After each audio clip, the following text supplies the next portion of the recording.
तारी का एक संस्था चला रहे हैं और इसमें देखा जा रहा है कि आज 2 साल से आपकी टीम में काम कर रही है, तो आप ये काम करके क्या अनुभव कर रहे हैं समाज का सेवा करके या समाज को कुछ दे करके, तो कैसा लग रहा है आपको? देखिए, समाज का सेवा करना किसी भी समाज के हर बुद्धिजीवी वर्ग की जिम्मेदारी है और मैं समझता हूँ कि मेरी हम पर भी जिम्मेदारी है और इस जिम्मेदारी को निभाने की कोशिश कर रहा हूँ। इसमें मुझे बहुत ही आनंद मिल रहा है, लेकिन साथ में मैं लोगों से कहना चाहूँगा कि हर इलाके में ऐसी कोई तंजीम हो और ऐसे लोगों का यूनियन हो कि समाज को वक्ती तौर पर और फौरी तौर पर कुछ लोगों की इसमें उसको मदद दी जाए। क्योंकि हम जिस इलाके से आ रहे हैं, थोड़ा कैमरा इधर घुमाइए, कि हम लोग गरीब इलाका है, दूर दूर तक मतलब आपको मिसाल गाँव नज़र नहीं आए और खासकर के यहाँ के लोगों को ज़्यादा से ज़्यादा जरूरत पड़ती है। और हमारा इलाका कहा जाए तो 74 साल में आज भी हम इतना पीछे हैं कि अगर दिल्ली ज़्यादा करना चाहते हैं तो वहाँ तक मेरी आवाज़ नहीं पहुँचती है। तो ये छोटी मोटी समस्याओं को दूर करने के लिए ज़रूरी है कि हम एकजुट हो जाएं और एकजुट जब हो जाएंगे तो एकजुट होकर बड़े से बड़े काम को हम अंजाम दे सकते हैं और ज़्यादा से ज़्यादा लोगों की खिदमत कर सकते हैं। इसके लिए मैं सामाजिक भागीदारी संस्था के तमाम सदस्यों को धन्यवाद देता हूँ और इसका जो फाउंडर मेंबर है सामाजिक भागीदारी का, जो आज यहाँ पर मौजूद नहीं है, हमारे अकील जो है उस पर कैप्टन साहब, ये इंजीनियर महफूज साहब है और सारिक कोकब भी है, अकरमा है, बबलू है, उसमें मैं खुद भी था, इत्यादि बहुत सारे लोग हैं जो फाउंडर मेंबर हैं। और ये एक छोटी सी कोशिश अब ये तिरंगा यात्रा के रूप में मिला था NRC की, तो मैं हम लोग की ये कोशिश है कि समाज को कुछ न कुछ दिया जाए, क्योंकि समाज ने हम लोग को बहुत कुछ दिया है। उसी के बदौलत आज हम लोग, अगर कोई शिक्षक है, कोई इंजीनियर है, कोई डॉक्टर है, इसलिए ये हक अदा करना चाहते हैं। आपका नाम क्या हुआ सर? मेरा नाम मोहम्मद मुजाहिदुल इस्लाम, निकनेम लद्दन आज़ाद है और मैं बैसा प्रखंड के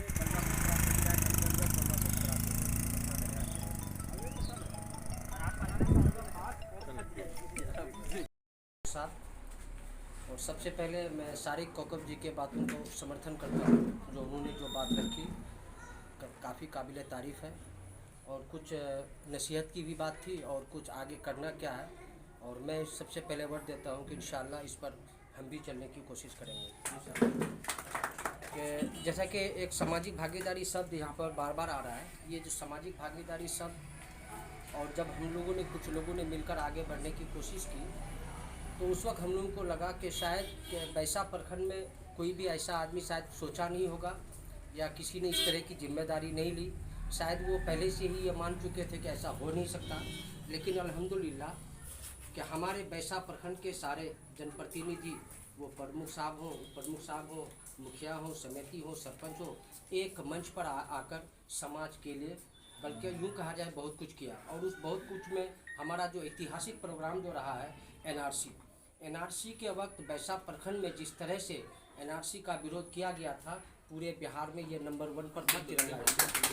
और गिनीज बुक ऑफ वर्ल्ड के लिए भी इस चीज़ को हम लोग से मीडिया वालों ने ये किया था, इत्तेफाक से वो नहीं हो पाया था, लेकिन हमारे लिए उससे भी आगे ये है कि अमोर बैसा के धरती पर पहली बार ऐसा हुआ जो लाखों लोग सड़क पर आ गए थे और वहाँ से एक क्रांति जो जन्म लिया है, अल्हम्दुलिल्लाह आज भी दिख रहा है।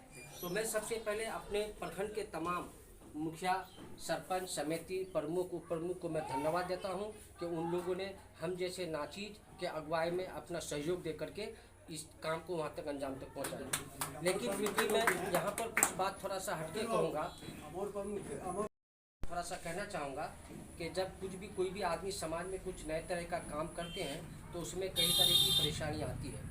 आप अपने दैनिक जीवन में अगर आप ध्यान देंगे कि जब अपने बच्चे को बिछावन से, जब सोते हुए बच्चे को आप उठाते हैं तो वहाँ भी आपको विरोध झेलना पड़ता है। इसका वजह यह है कि उस वक्त वो सो रहा है, उसका दिमाग काम नहीं करता है, जिसकी वजह से अचानक जब उसको जगाते हैं तो वो विरोध करता है, चाहे हाथ से झटका मार देता है या फिर दोबारा मतलब वो लिहाफ कंबल जो भी हो लपेट के वो सो जाता है। वजह यह है कि उसका दिमाग काम नहीं करता है। इसलिए मैं आप सब लोगों से कहना चाहूँगा कि हमारे लोगों को यहाँ पर जगाने की ज़रूरत है।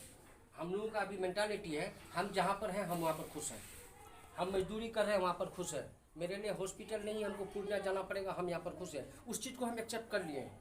लेकिन यहाँ ज़रूरत है कि हम लोग जागें और जाग कर जो काम जहाँ से बने उससे मांग कर, उससे विरोध कर हम इस चीज़ को अपना पूरा कर सकते हैं। लेकिन ये पूरा तभी होगा, किसी एक आदमी की बस की बात नहीं है कि वो खुद चलेगा और समाज के लिए कुछ अच्छा कर लेगा। ये थोड़ा सा अपना बचपन के तरफ से जाएं। जब पहली बार वो ज़मीन पर कदम रखे थे, समाज की कोई एक दाई आई थी, कोई एक औरत आई थी जो पहली बार उसका नारा काटा था, उसको गोसल दिलाई थी, उसका भी आप पर एहसान है। आपके घर में जो हल जोतने के लिए जो आदमी था, बकरी चराने के लिए जो लोग थे मुकर्रर, उसने आपको गोद में लेकर खिलाया था। चुप चुप चुप चुप तोड़ माओ सो, उनकी भी एहसान आप पर है। जिन बच्चों के साथ आप खेले थे, गुल्ली डंडा, मदरसा गए थे, इत्तफाक से वो बेचारा आज मजबूर है, उसका कोई हाल पुरसीस लेने वाला नहीं है, और आप बहुत बड़े मकाम पर पहुंच गए। आप पर भी जिम्मेदारी है कि आप उनको भी देखें। अगर हम तरक्की करके किशनगंज चले जाएं, पूर्णिया चले जाएं, अमेरिका चले जाएं, तो मेरे समझ से ऐसे लोगों को हम गद्दार ही कहेंगे। इसलिए समाज के जो भी बुद्धिजीवी लोग हैं, अपने दिन के 24 घंटा में से 1 घंटा 2 घंटा समाज के लिए भी सोचें।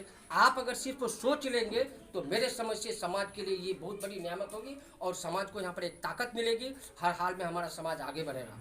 अभी हमारे सारिक जी बोल रहे थे कि ये आने में थोड़ी सी लेट हो गई, लेकिन सारिक भाई हम तो 74 साल लेट हैं।